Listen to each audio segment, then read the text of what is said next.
France ఏపీకి భారీ హెచ్చరిక. పాక్, భారత్ ఎఫెక్ట్. ఈ విషయాలన్నీ తెలియాలంటే గనక వీడియోని మీరు కంప్లీట్‌గా చూడండి.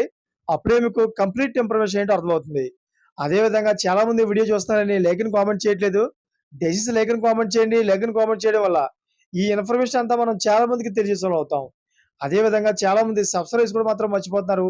దయచేసి సబ్స్క్రైబ్ చేసుకోండి. సబ్స్క్రైబ్ చేసుకోవడం వల్ల నేను చేసే ప్రతి ఒక్క అప్డేట్ మీరు ముందుగానే పొందగలుగుతారు. ఫ్రెండ్స్, ఆపరేషన్ సింధూర్ వలన కేంద్ర ప్రభుత్వం అన్ని రాష్ట్రాలకు హెచ్చరికలు జారీ చేసింది. యుద్ధం పరిస్థితుల కారణంగా భద్రతా వ్యవస్థలను హై అలర్ట్ జారీ చేయాలని ఆదేశించింది.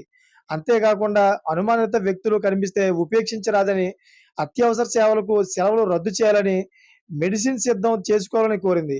ఈ క్రమంలోనే ఏపీలోని గోదావరి జిల్లాలో అధికారులు హై అలర్ట్ ప్రకటించారు. ఏలూరు రేంజ్ ఐజీ, ఎస్పీ ఆధ్వర్యంలో బస్టాండ్, రైల్వే స్టేషన్, లాడ్జుల్లో విస్తృత తనిఖీలు చేపట్టారు.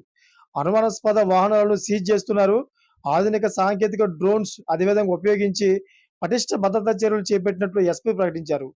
ఎందుకంటే యుద్ధం నేపథ్యంలోనే స్లీపర్ సెల్స్ యాక్టివేట్ అవుతాయని నిఘా వర్గాల సమాచారం మేరకు ఈ ఆదేశాలు ఇచ్చినట్లు తెలుస్తోంది. ఏది ఏమైనా గానీ భారత్ పాక్ యుద్ధం వల్ల భారతదేశంలో పలు నగరాల్లో అయితే హెచ్చరికలు జారీ చేశారు. సముద్రం గుండా ఉగ్రవాదులు వచ్చే అవకాశం ఉందని ప్రజలు చాలా అప్రమత్తంగా ఉండాలని, ఎక్కడైనా ఎటువంటి కదలికలు కనిపించినా గానీ వెంటనే ప్రభుత్వానికి తెలియజేయాలని తెలియజేశారు. చూసారా ఫ్రెండ్స్, లేటెస్ట్ అప్డేట్స్ కోసం ఛానెల్ సబ్స్క్రైబ్ చేసుకోండి.